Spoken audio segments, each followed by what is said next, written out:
तो गाइस स्वागत है आपका 30 डेज स्पीकिंग चैलेंज में और ये है डे 6। चलते हैं बिना पहले देखें कि मैंने आज प्रेजेंट टेंस लिया है। प्रेजेंट टेंस में simple present, present continuous, present perfect and present perfect continuous. Guys tenses हम लोग और बाकी डेज की तरह नहीं सीखेंगे।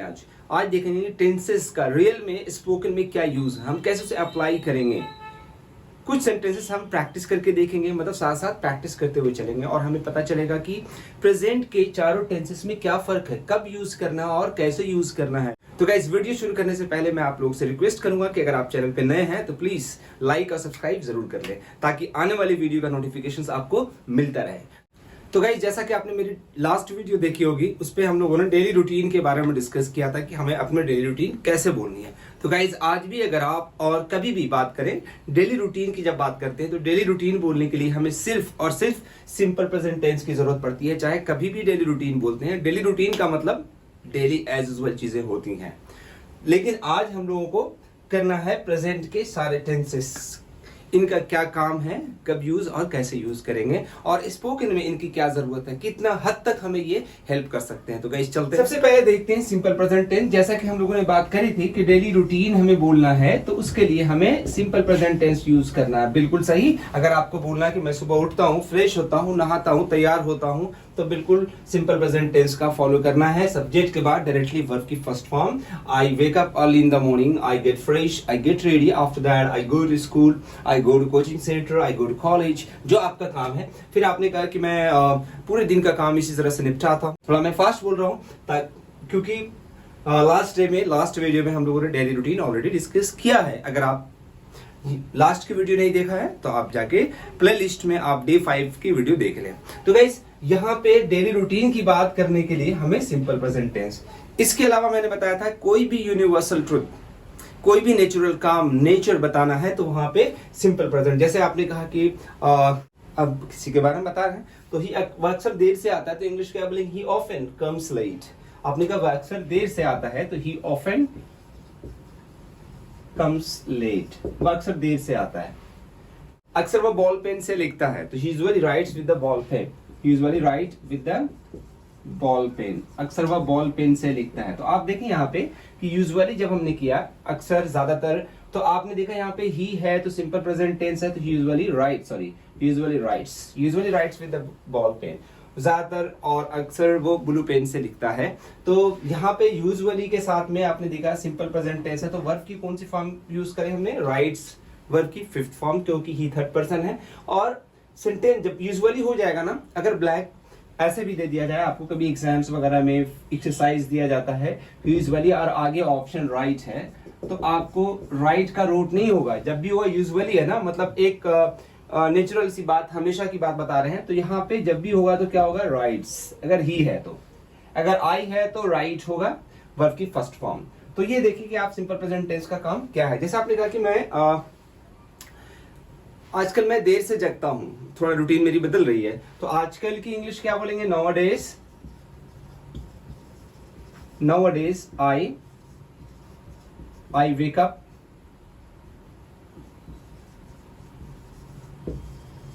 Up late. आजकल मैं देर से जगता हूं, तो ये भी एक डेली रूटीन का पार्ट है। तो नाउअडेज मैंने बोला तो आई वेक अप मतलब सिंपल प्रेजेंट टेंस का ही काम हो रहा है। जैसे कहते हैं ना, जब भी मैं यहाँ आता हूं मैं आपको खेलते हुए देखता हूं, जब भी मैं आता हूं, जब कभी भी।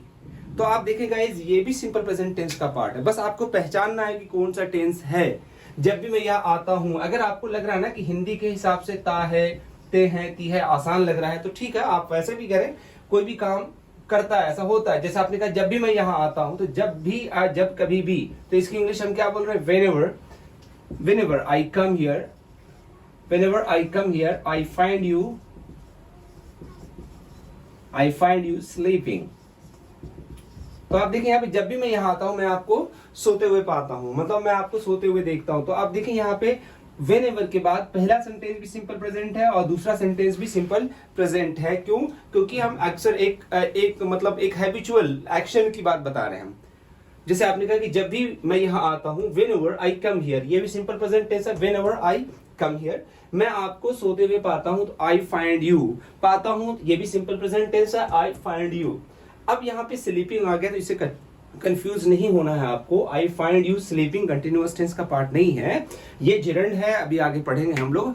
मैंने कहा कि जब भी मैं यहाँ आता हूँ, whenever I come here I find you sleeping, मैं आपको सोते हुए पाता हूँ, देखता हूँ। तो फाइंड यू यहाँ पे डायरेक्टली वर्ब चेंज हो रहा है, इसलिए gerund form I N G form use करी जा रही है, लेकिन कंटिन्यूअस का पार्ट नहीं है, ये हम लोग बाद में डिस्कस करेंगे। खैर, जैसे आपने कहा कि वह अक्सर देर से आता है। अब देखिए अक्सर, ऑफन, तो अब आपने कहा ये ऑफन कम्स लेट, ये एक मतलब आदत सी बात बता रहे हैं। जैसे आपने कहा कि वह क्लास में हिंदी नहीं बोलता है, वह क्लास में हिंदी नहीं बोलता, क्लास में इंग्लिश बोलता है। तब हिंदी नहीं बोलता है नेगेटिव बात हो गई, तो डोंट डज नॉट लगाना है सिंपल प्रेजेंट टेंस के लिए। आपने कहा वह क्लास में हिंदी नहीं बोलता है, तो आप क्या बोलेंगे, he doesn't speak Hindi in the class. Class में वह हिंदी नहीं बोलता है, तो क्या बोलता है, वह क्लास में इंग्लिश बोलता है, तो आप क्या बोलेंगे, he speaks English in the class. तो एक मतलब किसी के बारे में बता रहे हैं, तो यहाँ पे ज्यादातर क्या यूज कर रहे हैं हम, सिंपल प्रेजेंट टेंस। हमेशा की बात कि वह क्लास में हिंदी नहीं बोलता है, उसकी आदत हिंदी बोलने की नहीं है। अब कोई और ऐसा आदमी है जो क्लास में सिर्फ हिंदी ही बोलता है, तो आपने कहा कि वह सिर्फ हिंदी बोलता है, वह हमेशा हिंदी बोलता है, तो आप क्या बोलेंगे, he always speaks Hindi, he always speaks Hindi, वह हमेशा हिंदी बोलता है, he always speaks Hindi in the class, वह क्लास में हमेशा हिंदी बोलता है। तो आप देखिए यहाँ पे ऑलवेज मैंने ऐड कर दिया, तो अंडरस्टूड है कि आगे कौन सा टेंस होना है, सिंपल प्रेजेंट टेंस, कि वह हमेशा ऐसा करता है, अक्सर वह ऐसा करता है, तो उसके लिए हम लोग यूज कर रहे हैं सिंपल प्रेजेंट टेंस। गाइस थोड़ा देखते हैं कंटिन्यूअस टेंस का काम क्या है। अच्छा, यहाँ पे इंट्रोगेटिव वगैरह करना है आपको, तो डू डज को पहले करना है। टेंस पे मैंने वीडियो बनाई है, जाकर आप देख सकते हैं अगर डिटेल में देखना है तो। लेकिन फिलहाल यहाँ पे भी थोड़ा देख लें। अगर आपको सवाल पूछना है किसी से कि क्या आप ऐसा करते हैं, क्या आप वहां जाते हैं, क्या आप उससे मिलते हैं, तो आप क्या बोलेंगे, यहाँ पे किसी से पूछ रहे हैं तो do you speak English in the class, do you speak English in the class, क्या आप क्लास में इंग्लिश बोलते हैं। तो आप देखें कि किसी सामने वाले से सेकंड पर्सन से आप पूछ रहे हैं, तो जाहिर सी बात है कि डू डज जो है, ये डू डज यहाँ पे होगा, वो पहले कर देंगे हम लोग, डू या डज को पहले ऐड कर देंगे, ठीक है। तो आपने कहा क्या आप क्लास में इंग्लिश बोलते हैं, डू यू स्पीक इंग्लिश, तो कोई एक जवाब यही देगा ना कि हाँ मैं क्लास में इंग्लिश बोलता हूँ, तो जवाब भी उसी टेंस में आ रहा है, yes I speak English in the class. नहीं, कभी कभी मैं इंग्लिश बोलता हूँ, sometimes I speak English in the class, sometimes I speak Hindi in the class, कभी कभी मैं क्लास में हिंदी बोलता हूँ, कभी कभी मैं क्लास में इंग्लिश बोलता हूँ। तो देखिए आप, सिंपल प्रेजेंट टेंस का गाइस बहुत ज्यादातर काम है। सारी वीडियोस देखता हूँ इंग्लिश इंप्रूव करने के लिए, तो I watch a lot of videos to improve my English, I watch a lot of videos to improve my English. मैं बहुत सारी वीडियोस देखता हूँ इंग्लिश इंप्रूव करने के लिए। सर मैं उसे भी देखता हूँ, उनको भी देखता हूँ, उनको भी सुनता हूँ। ये सारी चीजें जो है ना गाइस, ये सब सिंपल प्रेजेंट टेंस में आएंगी। कंटिन्यूअस कब यूज करेंगे, जब आपसे कोई अभी ना कुछ कर रहे हैं, आपसे कोई पूछे तो आपको बताना है कि हाँ भाई मैं ये कर रहा हूँ, तो आप वहां पे कंटिन्यूअस। वैसे हिंदी के हिसाब से कोई भी कुछ कर रहा है, कर रहे हैं, या कोई कुछ कहे कि मैं कर रहा हूँ, ऐसा मतलब कंटिन्यू है। नाम भी देखे ना, प्रेजेंट कंटिन्यूअस टेंस, मतलब प्रेजेंट में कोई भी काम कंटिन्यू है, हो रहा है, चल रहा है। जैसे आपने कहा कि हाँ मैं आपका वेट कर रहा हूँ, तो वेट अभी कर रहे हैं। आपसे कोई पूछे क्या कर रहे हैं, व्हाट आर डूइंग, आपने कहा मैं आपका वेट कर रहा हूँ, तो आपने कहा I am waiting for you, I am waiting for you. बहुत इजी है ये तो। सब्जेक्ट के बाद आपको EZMR लगाना है और वर्ब की ING फॉर्म लगानी है। गाइस कई बार हम लोग यही गलती करते हैं, जैसे आपने कहा, किसी ने पूछा कि tell me something your daily routine, आप अपनी मुझे डेली रूटीन बताएं। आपने कहा कि I am wake up early in the morning, I am wake up early in the morning, तो आप देखें यहाँ पे आई एम वेक अप सही होगा, ऑफ कोर्स नॉट, नहीं होगा गाइस। आई एम जब है तो आई एम के बाद तो या तो ING फॉर्म हो कि ऐसा कर रहा हूं, वो भी कब, जब कोई काम कंटिन्यू है। तो आपको डेली रूटीन जब बोलना है, तो अभी मैंने फिर से पहले थोड़ी देर पहले भी बताया कि मैं डेली रूटीन, मैं डेली उठता हूं या सुबह उठता हूं, तो आई वेक अप। आप यहाँ पे देखें स्ट्रक्चर में सब्जेक्ट के बाद कोई EZMR नहीं है, तो आप अगर आई एम वेक अप बोलेंगे तो गलत इंग्लिश होगी ना, और लोग कंफ्यूज भी हो जाएंगे, गलत के साथ साथ कंफ्यूज हो जाएंगे। आप कहना क्या चाह रहे हैं, डेली रूटीन बता रहे हैं, कंटिन्यूअस बता रहे हैं, कर रहे हैं, तो उसमें दिक्कत होती है, ठीक है। तो आपको कंटिन्यूअस देखना है तो प्रेजेंट कंटिन्यूअस। तो कोई भी काम कंटिन्यू है तो उसके लिए हम लोग यूज करते हैं प्रेजेंट कंटिन्यूअस। जैसे आपने कहा कि वो आपका वेट कर रहा है, he is waiting for you, he is waiting for you, वह आपका वेट कर रहा है। जैसे किसी ने पूछा कि आजकल आप क्या कर रहे हैं, तो आपने कहा कि आजकल मैं इंग्लिश सीख रहा हूँ, आजकल मैं इंग्लिश सीख रहा हूँ, these days I am learning English, आजकल मैं इंग्लिश। तो आप देखें यहाँ पे कंटिन्यूअस हो गया ना, these days I am learning English. Guys ये पता ही होगा, थर्ड पर्सन सिंगुलर है तो इज लगाना है, ही शी वगैरह है तो, आई है तो आपको एम लगाना है, और एक से ज्यादा है तो आपको आर लगाना है। Boys are, children are. जैसे आपने कहा बच्चे शोर मचा रहे हैं तो आप क्या बोलेंगे, children are making a noise, बच्चे शोर मचा रहे हैं। अब देखें मेक अ नॉइज शोर मचाना होता है, तो मेक का फोर्थ फॉर्म क्या हो जाएगा, making. Children are making a noise, बच्चे शोर मचा रहे हैं। खास पर्टिकुलर बच्चों के बारे में बात कर रहे हैं तो आप यहाँ पे द लगा सकते हैं, the children are making a noise, बच्चे जो है ना शोर मचा रहे हैं। तो यहाँ पे भी देखिए कंटिन्यूअस। हाँ, एक चीज और याद रहे कि अगर दो लोग हैं, एक से ज्यादा है, तो जैसे आपने कहा कि Ram and Shyam, Raman and Riyaz are एक ही क्लास में पढ़ रहे हैं तो are studying in the same class. आपने कहा कि रमन और रियाज एक साथ रह रहे हैं तो रमन एंड रियाज आर, मतलब कहने का ये है कि दो लोग हो गए। अब यहाँ पे ज्यादातर कंफ्यूजन ये होता है कि अब भाई नाम है तो इज लगा देना है, लेकिन जब एक ही नाम हो ना किसी का तब आप इज लगाते हैं, लेकिन एक से ज्यादा हो, रमन एंड रियाज, दो लोग हैं, तो फिर आपको आर लगाना है। ये ध्यान रहे, ठीक है। इंट्रोगेटिव आप नेगेटिव करना चाहते हैं तो नॉट लगा लेते हैं, मैं आपका वेट नहीं कर रहा हूं तो आई am not waiting for you. वह आपका वेट कर रहा है तो आप क्या बोलते हैं, he is waiting for you. क्या तुम वेट कर रहे हो, क्या तुम आ रहे हो, अभी मतलब कंटिन्यूअस, क्या तुम आ रहे हो, तो अभी आपको इज एम आर को पहले कर देना। यहाँ पे कोई भी इंट्रोगेटिव बनाने के लिए, सवाल पूछने के लिए जो टेंस का हेल्पिंग वर्ब है ना वो पहले कर देंगे। यहाँ पे इज एम आर है तो आपने इज या एम या आर को पहले कर देना है। अब आपको पता ही है कि सेकेंड पर्सन यू है तो यू के साथ आर पहले हो जाएगा। आपने कहा क्या तुम आ रहे हो, are you coming, are you coming. अब आप यहाँ पे अगर आप कह दें कि डू यू कमिंग तो सेंटेंस सही होगा। अगर आपने कह दिया कि डू यू कमिंग, सही होगा? बिल्कुल नहीं, क्योंकि डू जब है सिंपल प्रेजेंट टेंस है तो डू डज के बाद वर्ब की फर्स्ट फॉर्म होती है डू यू कम, कि आप आते हैं, करते हैं, हमेशा की बात हो रही है। लेकिन यहाँ अभी कंटिन्यू चल रहा है तो आपको ऑब्वियस सी बात है कि आर लगाना है, आर यू कमिंग, क्या आप आ रहे हैं।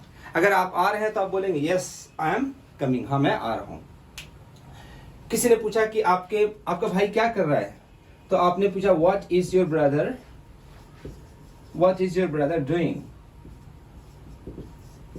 आपका भाई क्या कर रहा है। अब किसी भी केस सेंस में पूछा जाए आपका भाई क्या कर रहा है, what is your brother doing, तो आपने कहा कि मेरा भाई ग्रेजुएशन कर रहा है, my brother is pursuing graduation, my brother is pursuing graduation. आप देखें कि मेरा भाई ग्रेजुएशन कर रहा है तो क्या बोला आपने, my brother is pursuing graduation. कोई काम चल रहा है, हो रहा है अभी।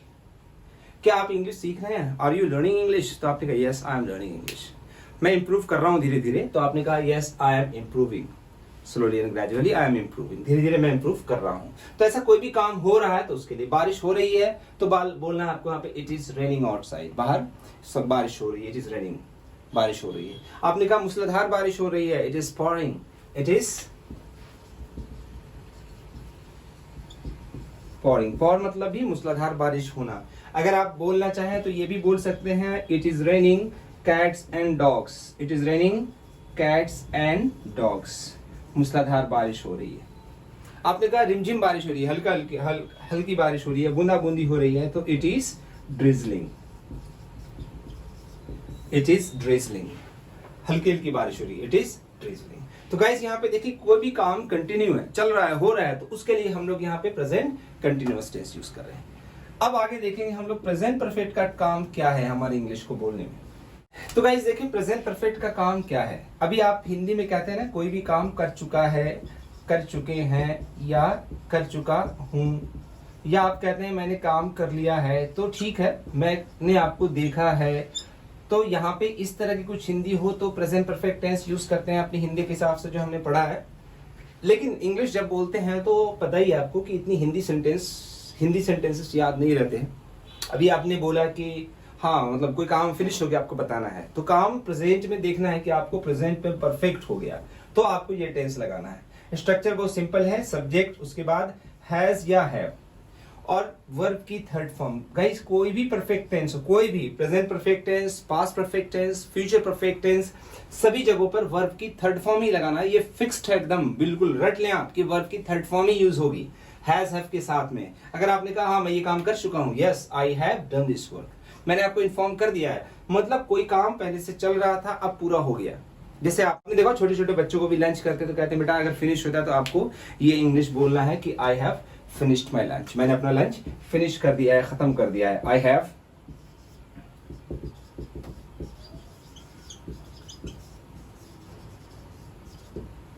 I have finished my lunch, मैंने अपना लंच फिनिश कर दिया है। मतलब कोई भी काम पूरा हो जाए तो आपको यही इंग्लिश बोलना है। अगर आप इसकी जगह पर बोलोगे इसमें कि आई फिनिश माई लंच, तो सेंटेंस इसमें क्या हो जाएगा, मैं अपना लंच फिनिश करता हूं, हमेशा की बात है, आज भी कल भी डेली करता हूं, ऐसा यहाँ कर रहा हूं, ऐसा हो रहा है। तो अभी आपको पूरा काम मतलब पूरा हो गया है बताना ना आपको, तो फिर आपको ये है, हिंदी भी हो रही है, मैंने अपना लंच फिनिश कर लिया है, चाहे यह है आ जाए, मैं अपना लंच फिनिश कर चुका हूं, अगर चुका हूं आ जाए तब भी यही टेंस होगा, I have finished my lunch. जैसे आपने कहा कि वह दिल्ली छोड़ चुका है, मतलब आप यहाँ पे नहीं है, तो आप क्या बोलेंगे, ही हैज।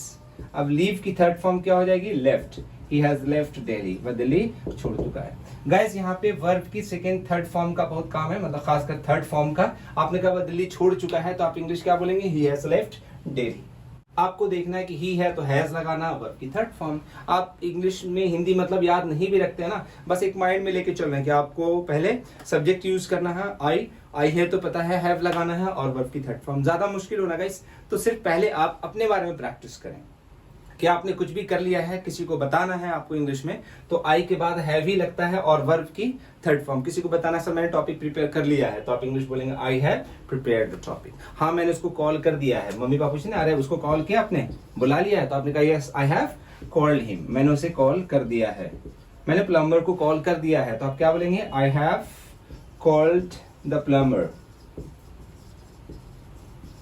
मैंने प्लम्बर को कॉल कर दिया है। तो गाइज यहाँ पे कुछ भी ऐसा सेंटेंस हो, जैसे आपने कहा कि सर आज मैंने टॉपिक प्रिपेयर नहीं किया है, तो ये भी मतलब परफेक्ट नहीं किया, सॉरी मैंने टॉपिक प्रिपेयर नहीं किया है मतलब परफेक्ट है कि श्योर है कि नहीं किया है, आप बता रहे हैं, तो हैज के बाद नॉट लगा देना है आपको। आई हैव नॉट ऑफ प्रिपेयर की थर्ड फॉर्म प्रिपेयर्ड हो जाएगी, बिल्कुल। आई have not prepared the topic, मैंने टॉपिक प्रिपेयर नहीं किया है। क्या आपने टॉपिक प्रिपेयर कर लिया है? अब किसी से पूछ रहे हैं क्या आपने कर लिया है, क्या आ रहा है, तो यहाँ पे देखें आप यू के साथ हैव, तो हैव को पहले कर देंगे आप, have you prepared the topic, have you prepared the topic, have you prepared the topic, क्या आपने टॉपिक प्रिपेयर कर लिया है? तो अगर आपने किया है तो आप बोलेंगे yes I have prepared the topic. नहीं किया है, no sir sorry I have not prepared the topic, because आजकल मैं बिजी हूँ, I am busy these days, मुझे आजकल टाइम नहीं मिल रहा है, तो continuous sir I am not getting time. आपने कहा कि sir I am not getting the time these days, आजकल मुझे टाइम नहीं मिल रहा है, so I have not prepared the topic. Sir आजकल मैं कुछ दूसरी पढ़ाई कर रहा हूँ, दूसरा काम कर रहा हूँ, तो कंटिन्यूअस, इसलिए मैंने टॉपिक प्रिपेयर नहीं किया है, तो ये टेंस हो गया। हाँ उसने मेरे कपड़े धो दिए हैं, तो ही हैज या she has wash my clothes. उसने मेरे कपड़े आयरन कर दिए हैं, तो he has iron my clothes. आपने कपड़े ठीक से नहीं धोया है, किसी वॉशरमैन को कंप्लेन कर रहे हैं आप, तो क्या बोलेंगे, you have not washed my clothes properly, आपने मेरा कपड़ा ठीक से नहीं धोया है। तो गाइस देखें, आप कुछ भी ऐसा किया है नहीं किया है, तो उसके लिए प्रेजेंट परफेक्ट टेंस यूज करना है। एक चीज का ध्यान रखना आपको, कई बार हम लोग कहते हैं कि मैंने ग्रेजुएशन 2001 में किया है, तो गाइस जहां भी 2001 मतलब पास्ट टाइम आ जाए, तो फिर ये टेंस यूज नहीं कर सकते आप, उसके लिए past tense, simple past tense use करेंगे हम लोग, वो आगे पढ़ेंगे अभी। तो कोई भी काम प्रेजेंट में परफेक्ट हो, मतलब अभी काम तो पास्ट से है लेकिन उसका असर इफेक्ट अभी भी है, तो उसके लिए टेंस ये यूज कर रहे हैं। बता दिया है कि हाँ भाई मैंने ये टॉपिक प्रिपेयर कर लिया, मैंने ये देखा है, हाँ मैंने उनकी वीडियो वाली देखी है, या मैंने वो वीडियो देखी है, तो आप क्या बोलेंगे, I have watched that video, मैंने वो वीडियो देखी है, I have watched that video, मैंने वो वीडियो देखी। तो गाइस यहाँ पे देखिए कोई भी काम हो गया है, तो अब चलते हैं हम लोग प्रेजेंट परफेक्ट कंटिन्यूअस का काम क्या है। गाइस प्रेजेंट परफेक्ट का काम क्या है वो देखते हैं हम लोग। प्रेजेंट परफेक्ट का काम मतलब प्रेजेंट में काम परफेक्ट है फिर भी कंटिन्यू है, चल रहा है, हो रहा है, तब हम ये टेंस यूज करते हैं। अगर आपको बोलना है कि मैं 2 साल से यहाँ पे रह रहा हूँ, तो आपको इंग्लिश बोलना I have been living here, से रह रहा हूँ। थोड़ा सा समझने की जरूरत ये है कि ये कंटिन्यूअस तो है, परफेक्ट भी है, कंटिन्यूअस भी है, मतलब कोई काम परफेक्ट हो गया है फिर भी आगे चल रहा है, चलता आ रहा है, तो उसके लिए ये टेंस यूज कर रहे हैं हम लोग। लेकिन यहाँ पे ध्यान ये देने की बात है गाइस कि अगर कोई काम हो गया है तो परफेक्ट टेंस यूज कर रहे हैं, चल रहा है तो कंटिन्यूअस टेंस यूज कर रहे हैं, तो फिर इसका काम क्या है, फिर परफेक्ट कंटिन्यूअस का काम क्या है? क्यों फालतू में ये इंग्लिश में आ गया? बिल्कुल काम है। अगर आपको कोई भी काम बताना है कि कोई बहुत दिनों से चल रहा है, एक टाइम ला रहे हैं, एक समय को, एक वक्त को इंडिकेट कर रहे हैं उसमें, तो फिर आपको ये टेंस यूज करना है। अगर सिर्फ कि हो रहा है तो प्रेजेंट कंटिन्यूअस, ठीक है, मैं पढ़ा रहा हूं तो आई एम टीचिंग, मैं दिल्ली में रह रहा हूं तो I am living in Delhi. लेकिन अगर यही बोलना है कि मैं दिल्ली में 2 साल से रह रहा हूं, एक टाइम भी ऐड कर रहे हैं, तो फिर आपको ये टेंस यूज करना है। हिंदी यहाँ भी पहचान है, कोई भी कुछ करता आ रहा है लेकिन एक वक्त से, एक समय से, तब यूज करें। आपने कहा मैं दिल्ली में 2 साल से रह रहा हूं, I have been living in Delhi for 2 years। आपने कहा कि सर मैं 2 घंटे से आपका वेट कर रहा हूं, कहा हूं भाई मैं आपका 2 घंटे से वेट कर रहा हूं, तो आपको इंग्लिश ये बोलना, आई हैव बीन वेटिंग आपका for you, I have been waiting for you 2 घंटे से, तो आगे लगाना है for 2 hours। I have been waiting for you for 2 hours, where are you, आप कहाँ हैं। थोड़ा जल्दी बोलना है तो शॉर्ट में आपको आई हैव को कर देंगे आप, आई और अपोस्ट्रोफी देकर वी हैव, क्या बोलेंगे, I have been waiting for you for 2 hours, I have been waiting for you for 2 hours, I have been waiting for you for 2 hours, मैं आपका 2 घंटे से वेट कर रहा हूं। तो गाइस कोई भी काम एक वक्त से, टाइम से चल रहा है ना, जब यूज करना है ये टेंस। आपने कहा कि वह 10 साल से क्रिकेट खेल रहा है, आप उसको सिखाओगे ही हैज बीन, अब खेल रहा है तो प्ले की फोर्थ फॉर्म प्लेइंग। आप देखिए हैज हैव है लेकिन बीन है, इसकी वजह से आईएनजी। यहाँ पे क्या है, हैज हैव है लेकिन वर्ब की डायरेक्ट थर्ड फॉर्म है, कोई काम हो गया, आई हैव फिनिश्ड। लेकिन ये काम कब, कोई बहुत दिनों से चल रहा है। He has been playing cricket, he has been playing cricket for 10 years, वो 10 सालों से क्रिकेट खेल रहा है। हाँ ये भी देखना है कोई काम बहुत दिनों से चल रहा है। थोड़ा इलॉजिकल नहीं बोलना है, जैसे कई बार हम लोग बोल देते हैं कि I have been eating for 10 hours, मैं 10 घंटे से खा रहा हूँ, खाता आ रहा हूँ। मतलब खाने का काम कितनी देर से चल रहा है भाई, 10 घंटे से खा ही रहे, पेट नहीं क्या है। तो गाइज यहाँ पे थोड़ा सा सेंस लगाना, आपको कोई काम वैसा हो जो बहुत दिनों से चलता आ रहा है, चल रहा है, तो उसके लिए हम लोग प्रेजेंट परफेक्ट कंटिन्यूअस यूज करेंगे। जैसे आपने कहा कि वह 2 घंटे से खाना बना रहा है, तो ये पॉसिबल है। वह 3 घंटे से खाना बना रहा है, वह 4 घंटे से खाना बना रहा है, तो ये भी पॉसिबल है। तो यहाँ पे इंग्लिश क्या बोलेंगे, ही हैज बीन, अब बना रहा है, कुकिंग बोले, प्रिपेयरिंग बोले, कुछ भी बोल दें आप, he has been preparing food या he has been cooking food for 4 hours, 4 घंटे से वह खाना बना रहा है। अच्छा एक चीज और देख लें, सिंस और फॉर कहाँ लगाते हैं, लोग कहते हैं पॉइंट ऑफ टाइम हो, जब मतलब grammar book point of time हो तो सिंस लगाना है, पीरियड ऑफ टाइम हो तो फॉर लगाना है। लेकिन गाइस प्रॉब्लम ये होती है कि हम पॉइंट ऑफ टाइम और पीरियड ऑफ टाइम भी नहीं समझ पाते हैं, कई बार कंफ्यूजन हो जाता है। तो point of time, period of time अगर समझ में नहीं आता है, पॉइंट ऑफ टाइम मतलब ऐसे होता है निश्चित वक्त, निश्चित मतलब पक्का है, एक टाइम फिक्स है तो सिंस लगाना है। पीरियड ऑफ टाइम है तो क्या लगाना है, फॉर लगाना है। लेकिन एक चीज और देख लें, अगर आप देखें कि कोई चीज काउंटिंग में आ रहा है ना, टाइम अगर काउंटिंग में आ रहा है, कहीं बुक में नहीं लिखा है, मतलब एक अपना एक्सपीरियंस में बता रहा हूं आपको, मतलब इस तरह से भी समझ सकते हैं। आपने कहा कि मैं 2 साल से पढ़ रहा हूं, मतलब जहां पे काउंटिंग गिनती 1 साल से, 2 साल से, 3 साल से, 4 में काउंटिंग कर सकते हैं हम लोग, 2 महीने से, 10 साल से काउंटिंग कर सकते हैं। लेकिन अगर काउंटिंग जैसे सुबह से, सुबह की काउंटिंग नहीं करेंगे, तो वहां पे सिंस मॉर्निंग बोलना है। ये एक समझने का तरीका है अपने हिसाब से भी। जैसे आपने कहा 2001 से, 2001 एक ही टाइम है, फिक्स टाइम है, तो आपने कहा सिंस 2001, 2001 से। लेकिन अगर आपने कहा कि 2 साल से, 10 साल से काउंटिंग में आ रहा, तो आप क्या बोलेंगे, फॉर 10 years। 2 दिन से तो काउंटिंग है 1 2 3, तो आप क्या बोलेंगे, फॉर 2 days। लेकिन वही है कि मंडे से एक फिक्स्ड है, तो आप क्या बोलेंगे, सिंस मंडे। तो इस तरह से भी आप सिंस फॉर का यूज कर सकते हैं। तो आपने देखा कि प्रेजेंट परफेक्ट कंटिन्यूअस हम कहाँ यूज कर रहे हैं। अब फिर से एक बार देख लेते हैं कि प्रेजेंट के चारों टेंसेस का काम क्या है, कहाँ पे यूज करेंगे। ऐसा कोई भी टेंस नहीं गाइस जो काम ना आए स्पोकन में। अगर मेरा एक्सपीरियंस, आप मेरे एक्सपीरियंस से पूछे ना, या फिर अगर मैं अपने एक्सपीरियंस से देखता हूँ, तो मुझे लगता है कि गाइस 10 से ना 50% हमारी प्रॉब्लम सॉल्व हो जाती है इंग्लिश की। 50% सेंटेंसेस बनाने आ जाते हैं, बोलना आ जाता है, मतलब बहुत सारी चीजें हैं जो हम टेंस से हेल्प ले सकते हैं।